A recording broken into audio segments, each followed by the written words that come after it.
Hello guys, and we're here today with another very interesting deck profile. This is Cyber Dragons, or like Galaxy Cyber Dragons. I can't remember what it was called in the OCG, but it is nonetheless a very good and probably semi-competitive deck, because this deck honestly has a lot of side decking options that can help even out the matchups. So before I get into the cards, I want to talk about competitiveness and the playstyle of this deck. It's just pretty much make infinity. That's what you want to do, and it just making infinity forces your opponent to play a certain way. It forces them to either bait a card, which means infinity is gonna normally be an egg 1 or an egg 2, or at the very least, very least, it's gonna force your opponent to make a certain card or make a certain monster. Like once Utopia the Lightning comes out, it'll force them to make that card, which can be good because they'll probably only be running 1, and this deck can pump out 2 or 3 in a game. It just depends on how your hand is and how you can set up, and it makes Max C even better, because if you Max C them and you have infinity, they're probably still going to go through and make their play because they have to get rid of their infinity. They just can't stop. So this deck forces your opponent to make certain play styles, and it also can deal a whole bunch of damage real quick with Chimera Tech Rampage Dragon, just being able to destroy cards and then inflict a lot of damage as well. So let's just go right in. 3 Cyber Dragons, there's multiple ways to special summon them. There's, of course, there's his effect. Your opponent controls a monster, you can special summon him. If this guy is in the graveyard and your opponent controls a monster and you do not, you can banish him to special summon out Cyber Dragon. You can also use Machine Dupe on Core to do that, and you can also special summon him off of Network, so being able to get that 5-star is very important. And along with the other 5-star in the deck is Galaxy Soldier. What makes him awesome is he can supercharge himself. All you have to do is dump a light monster from your hand, and when he's special summoned, he'll add another copy of himself to your hand. So that makes a 3-card infinity pretty much. You have 2 other light monsters, which the entire deck except for Max C is, and you use one of him, dump the light monster, and then you could add the other one, and then you can dump your second light monster, and then boom, 2 level 5s out on the field, infinity right then and there. Dre and CHRONOMALY will increase the levels of all CHRONOMALY or Cyber Dragons respectively to 5. Although CHRONOMALY only increases to 1, but they are level 4, so increasing it by 1 will make it 5. So that's another easy way to make your infinity. You get out some other level 5, boom, level 5, boom, level 5, and just a normal summon out way. Of course, Max C just to get more draw power in the deck. Core is your searcher of the deck. You'll search out your Cyber Repair Plants or your Cyber Networks. They're both very good and have different combos, and of course, like I said, if he's in the graveyard and controlling the monsters your opponent does, you can banish him to summon out a Cyber Dragon. Running 2 instant fusions, but we have 3 targets. We have 2 Nodens and a Monster Dragon. You can take out a Noden if you want and maybe put in another Chimera Tech to help out with the Cosmo matchup. That is up to you. 2 Power Bonds for our 2 Rampages. It will increase his attack by his attack, so he gets double his attack, so 42. But during your end phase, you take damage equal to that monster's attack, so do be careful of that. You'll be taking 2100, but this guy can attack multiple times, which might result in game and destroy cards. So this card is definitely very useful.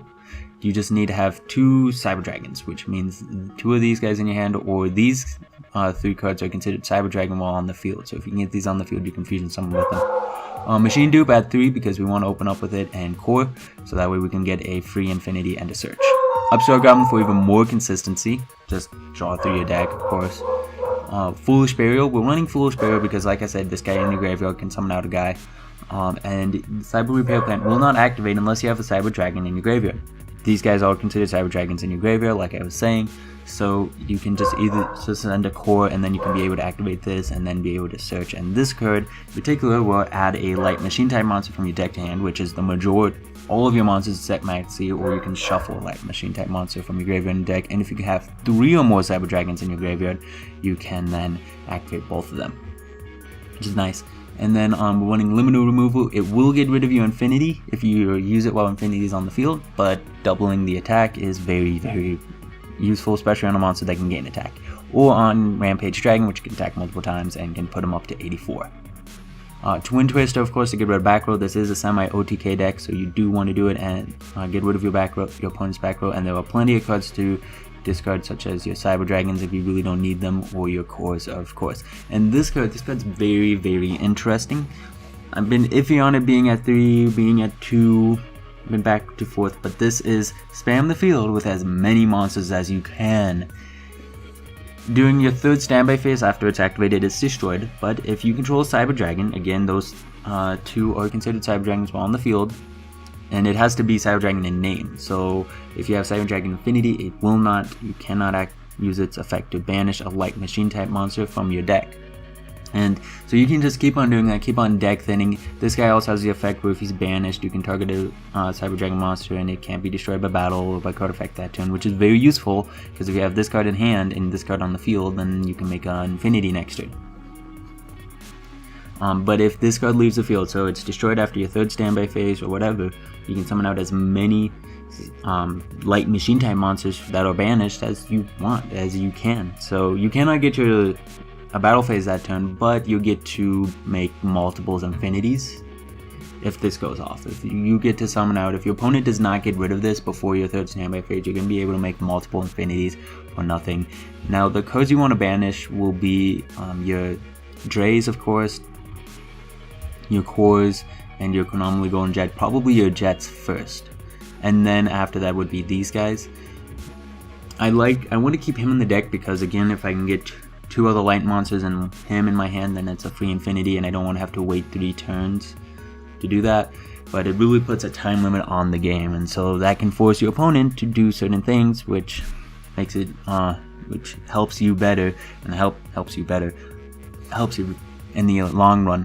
Which the last deck profile we did was a deck all about the short game. This is a deck that's kind of about the short game, not about the short game, about the long game, because you make your first infinity, and then your opponent has to use a whole bunch of resources to get rid of it, and then boom, you pump out another one and you start just going for game and dealing a lot of damage, and they've used too many resources already. They've used their Regeki, they've used all that stuff, and now they just can't play. And then of course 2 Solemn Strike and Warning, which can help protect our infinities and just make it really difficult on your opponent to continue playing. And that is it for the main deck. For the extra deck, one Chimera Tech. For the Cosmo matchup, just get rid of any machines your opponent controls and a Cyber Dragon, and boom. And then Rampage Dragon's effect is when it is fusion summoned, you can target spell trap cards on the field up to number of fusion materials. It requires at least 2, so you're going to be popping 2 cards probably. And then once per turn, you can send 2 light machine type monsters from your deck to your graveyard, and it gains an additional attack for each. That will probably be core, or is it something else depending on what's left in your deck, and it will be able to attack 3 times and it'll have 4,200 attacks, so that's really insane. Panzer Dragon, if you use it, it's a level 5 machine type monster, so it's a free and half of an infinity. If you have anything else that can become a level 5, there you go. But if you want to, you can use it as a just pop a card on the field, because during the end phase, instant fusion will destroy it and then it'll be able to pop. Norden, of course, special summons out of monsters such as Dre or your Golden Jet, and then you can make one of your rank 4s. Infinity, of course, will steal your opponent's monster 1/1 and then negate 1 card effect that is activated. We'll do run Pallades because sometimes he's better getting rid of that monster and then maybe being able to attack the game. In order to make Infinity, you need the Nova and then 1/1 and Castel to round out the Xyz. And like I was saying, this deck has a lot of variety of side deck options. You can side in Shadow Imprisoning Mirror, you can side in, I highly suggest, because Monarchs can be a very difficult matchup because you cannot use Infinity to get rid of your opponent's monsters, and Dominion is a thing. You can use Spell Shattering Arrow, and Spell Shattering Arrow will help the Monarch matchup a lot. It will get rid of all of your opponent's spell cards, which will get rid of those marches, which will get rid of those returns, all of those stuff. It will take a decent amount of damage. Actually, that's probably 15, so anywhere between 1,000 to 1,500 damage, and then you'll be able to continue going on and making your play and just stomping all over them, because at that point Monarchs don't really have much to go off of. And you could also side in Mystical with Panel. This deck does have access though to Goes a Match and Rivalry of the Warlords, which is very useful against the Pepe, not the Pepe, but the Dracopel matchup and the other Pendulum matchups. Just being able to flip those cards and limiting your opponent. These are all light machine type monsters that you're going to be making for the most part, so being able to side that card in is insanely useful. Of course, siding in Chimera Tech Fortress Dragon is also a good idea for the Cosmo matchup, which could also be helped by running cards like the Shadow Imprison Mirror. I wouldn't run Light Imprison Mirror, of course, because that would hurt you as well. But maybe Soul Drain, because there's only 1 card that activates in the graveyard for this deck, and that is Cyber Dragon Core. So yeah, this deck has a variety of side deck options that it has at its disposal. Of course, there's the generic traps. You can sight in another strike if you want to.